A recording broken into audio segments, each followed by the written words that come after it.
Дорогие друзья, я вас категорически приветствую. Рядом со мной находится Виктор Генерал Негрини, новый игрок команды Нави, и сейчас мы с ним пообщаемся, узнаем, как он попал в команду Нави и другие вопросы.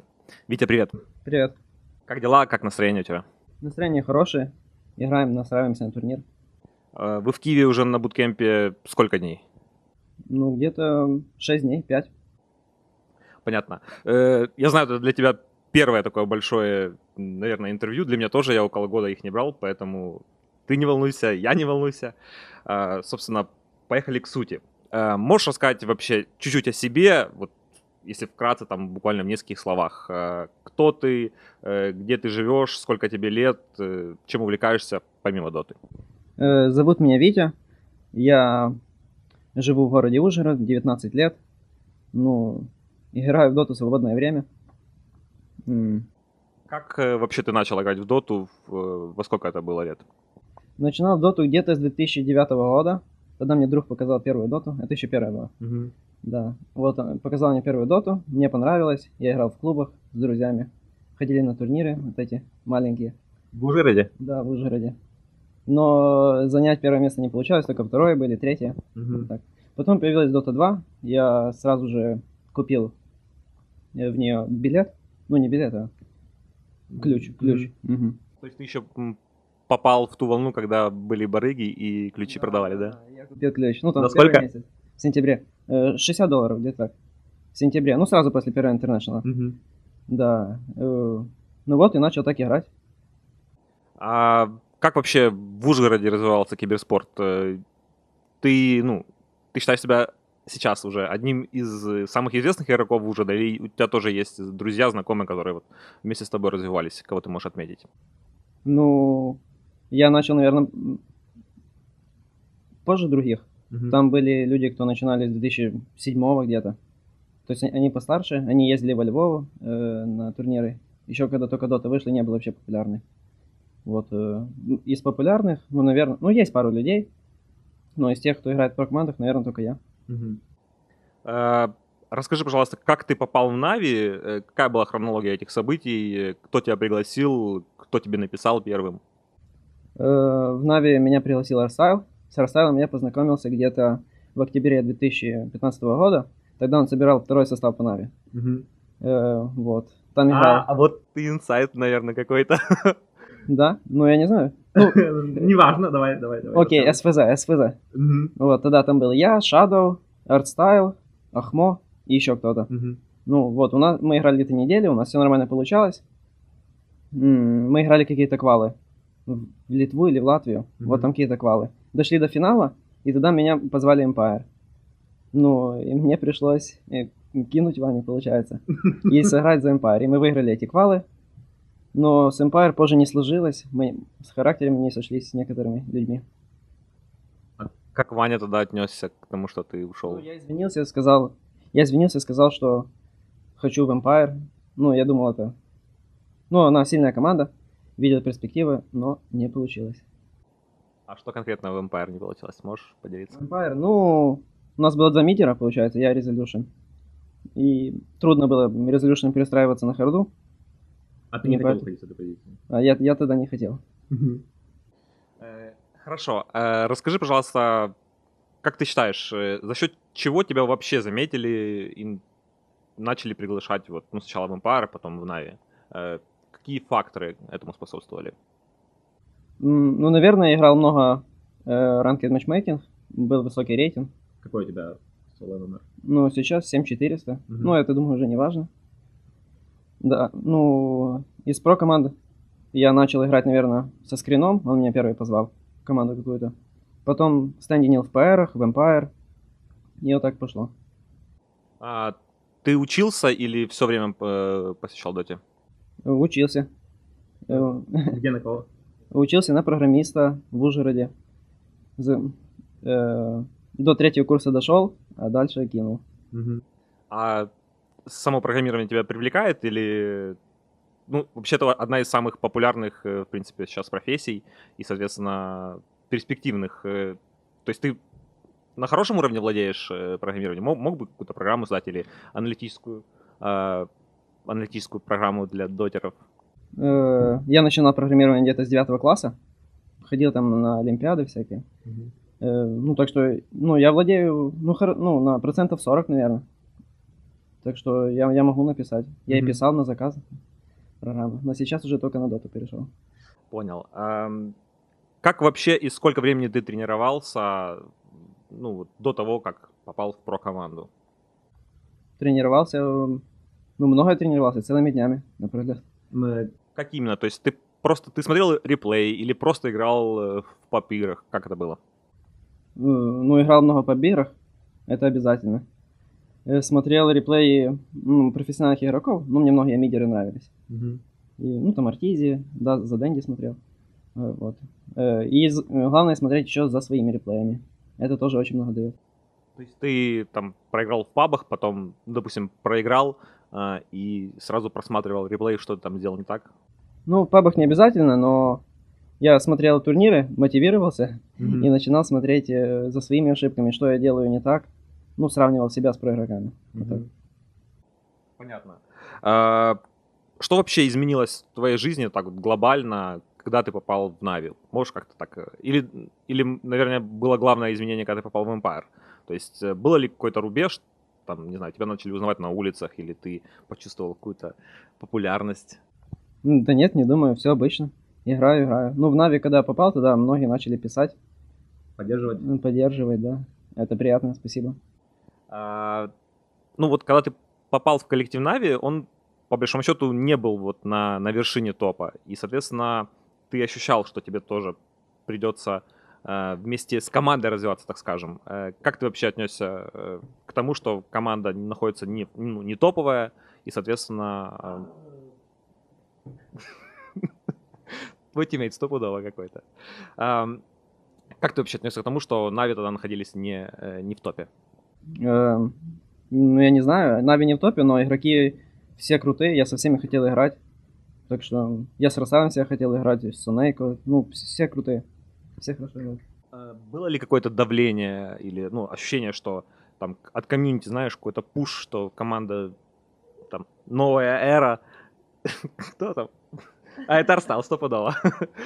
Но ощущал ли ты какое-то давление? Да нет, давления не было. Мне нравилось, я осваивал новую позицию, и все было хорошо. Но мне нравится моя позиция. О позиции сейчас еще поговорим. Расскажи, пожалуйста, как тебя команда приняла вообще о взаимоотношениях в коллективе, ну и какое настроение сейчас в команде? Ну, настроение хорошее, все позитивные. Ну, приняли легко, мы как-то играли раньше. И с Сонейко, и с Арстайлом, ну, все легко было. Вот уже совсем скоро, буквально через несколько дней, вы летите на первый лан. Для Нави это долгожданный первый лан. Для тебя тоже, наверное, один из крупных турниров. Ты участвовал вообще в каких-то лан-ивентах или нет? Участвовал, но с призовым до 10 тысяч, наверное. В Москве был. Я не помню, как называется, правда. Что было в Москве? Кстати, какой самый большой выигрыш у тебя был? Выигрыш, который выплатили? Да. А есть, которые не выплатили? Есть, которые не выплатили. Мы выиграли там 6 тысяч и не выплатили. Но это не профессиональные были, ну, не высокого уровня какие-то турниры. Ну да. Ну, мы там заняли первое место. Ну да. Хорошо, а какой самый крупный выигрыш, если не секрет? На человека? Да. Ну, $1000, наверное, 1200. Понятно. Какие у тебя же вообще ожидания от этой поездки?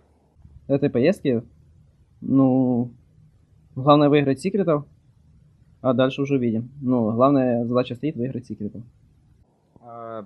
Чуть позже опять-таки о них поговорим еще. Был ли ты за границей до этой поездки? И как думаешь, ну, не будет ли каких-то сложностей? Все-таки первая поездка за границу, она всегда достаточно волнительная, и ты можешь как-то отвлечься. Да нет, я часто была за границей. Ничего в этом не вижу трудного. В каких странах, где больше всего тебе понравилось?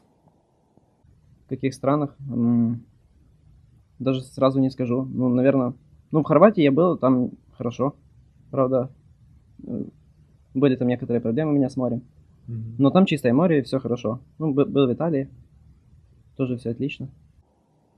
Понятно. А, ну вот ты живешь в Ужгороде, рядом с границей, то есть у тебя есть возможность просто в какую-то, не знаю, в 100-километровую зону Шенгена выезжать беспроблемно, правильно? Да, да, да. Хорошо. Вот уже несколько месяцев ты играешь на позиции хардлайнера, новой для себя позиции. Вот, если откровенно, по 10-бальной шкале, насколько оцениваешь свою готовность на этой позиции? Ну, смотря где. В начале игры оцениваю где-то на 5 из 10.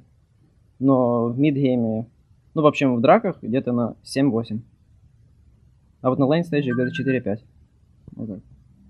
Понятно. Сама роль хардлейнера для тебя, ну, новая, или ты тренировался до этого на ней? Нет, это было совершенно новое. Я вот начал, вот когда вы позвали, смотрел много реплеев, играю бабы постоянно на харде. Учился у кого-то? Брал ли за основу каких-то игроков? Ну, наверное, да, Universe, Old Eleven. Их все реплеи пересмотрел. Хорошо. За последнее время вообще в пике героев, ну, пул героев для тебя не очень разнообразен. Связано ли это с метой вот сегодняшней доты, или просто ты еще не на многих героях играешь? Как думаешь? Ну, мы берем сильных героев, нет смысла брать слабых. Ну, поэтому так и получается. Ну, есть 3-4 мета-героя, и их и берем. Ну, могу и на других, наверное. Заготовочки, не делишься. Хорошо, скучаешь по миду? Нет, мне нравится эта позиция, меня устраивает. В дальнейшем буду, наверное, на ней играть. А сложно было вообще перестроиться? Были ли какие-то, не знаю, там, советы, или, может быть, ты изначально хотел сместить Дэнди с этой позиции? Как вообще было? Дэнди смещать не хотел. Ну, трудно было, но и сейчас трудно. Я с каждым днем все лучше и лучше стараюсь. Смотрю реплей, советуюсь. У Акбара, там, у Дитяра. В одном из интервью ты говорил, что тебе нравится Бэтрайдер. На нем ты, ну, действительно хорошо играешь, но в последнее время ты зачастил ходить на Бисмастере. Что можешь сказать вообще об этом герое? Чувствуешь ли ты себя уверенно на нем? Ну, какие герои вот на Хардлейнере тебе больше всего нравятся? Больше всего, ну, Бэтрайдер и Клок, наверное. Ну, Клок сейчас не в мете, поэтому его не пикаем. Ну, Бисмастер... Мне пикали Бисмастера поначалу, я на нем вообще не играл, поэтому начал в паблике немного играть на нем, чтобы уверенно себя чувствовать. И сейчас хорошо играю на нем, наверное. Вот в этом патче сейчас у команды Na'Vi мне подсказывали, что у вас очень хороший винрейт против инвокера, 71% в 17 играх. Как думаешь, за счет чего он такой? Ведь сейчас этот герой, ну, очень популярный в этом патче. Ну, у нас есть 3 игрока, которые много играли на инвокере и понимают, как против него играть, его слабые стороны, ну и сильные, поэтому так у нас получается. Хорошо. Появление такого айтема, как Iron Talon, значительно упростило жизнь харлайнеров. Ну, многие считают, что вот уже сразу можно уходить в лес и фармить, получать опыт, ну, не меньше, чем на линии. Согласен ли ты вообще с этим мнением, и что думаешь об этом айтеме? Ну да, это хороший айтем для хардлейнеров, хотя я его начал использовать недавно, ну, потому что начал играть на Бисмастере, на Бэтрайдере не купишь. Ну, это хороший, да, айтем, упрощает жизнь хардлайнеру, сразу можешь пойти в ближайший кемп фармить, если не дают на линии получать ничего. Понятно. Расскажи немножко о том, как проходит коммуникация в составе. Может быть, какие-то вы там тренинги проходите. Просто вот был недавно момент, когда вы вместе с Арстайлом, ты на Бистмастере, а он на Бене ультанули в одного персонажа. Как вообще-то? Ну, вы не успели договориться? За счет чего так произошло? Все произошло быстро, но было легкое недопонимание. Птица не успела подлететь, и мы не поняли, кого фокусим. Ну, так получилось. Поэтому дали 2 скилла в одного героя. Ну, вообще коммуникация как происходит? У вас есть какая-то, не знаю, такая рассадка, что ли, как это в Counter-Strike, что у вас 3 человека с вашей стороны общаются более тесно, допустим, Артал, Снейка, или Дитя Ра, Снейка играют больше в своей связке? Да нет, все вместе общаемся, все даем инфу друг другу. Ну, кто-то меньше, кто-то больше. Наибольше, наверное, Акбар говорит с Арстайлом, а мы с Дитярой наименьше. Понятно. А вообще тебе твои тиммейты дают какие-то советы? Все-таки, ну, откровенно говоря, ты менее опытный игрок вот с точки зрения продолжительности игры в про-составах. Дают ли тебе какие-то рекомендации, советуют что-то? Есть такое? Ну да, есть такое, конечно, помогают. По-другому никак. Нужно развиваться. Понятно. Еще один вопрос из темы харлайнеров. Считаешь ли ты кого-нибудь из харлайнеров особенно сильными, которые выделяются на фоне других? Ну, имеется в виду из героев. Что ты скажешь вообще об Enchantress? Ну, Enchantress читерный герой, но мы его используем в лес, хотя можем и на харду. Ну, в общем, Арсала его любит играть козой, поэтому мы берем его на саппорта. Но это сильный герой, да. Хорошо. Что ты вообще думаешь о идее сделать мейджор в СНГ? Как думаешь, где бы он должен был проходить и, ну, хотел бы ли ты, чтобы он случился? Ну, хотел бы, мне будет удобнее добраться до туда. Ну, а так я не знаю, где, я не был. На турнирах не знаю, кто как организовывает. Ну, говорят, в Минске был хороший, да, турнир Старлада? Вот, наверное. Ну, хотелось бы, да. Хорошо. Спасибо тебе за такое большое, интересно развернутое интервью. Можешь еще вот буквально рассказать что-нибудь своим друзьям, фанатам, как нужно, не знаю, стараться, чтобы попасть в профессиональную команду, какие усилия нужно, может быть, не знаю, цели записывать, какие-то советы вот относительно того, как пробиться в киберспорт. Что нужно желание, это самое главное, и старание, наверное.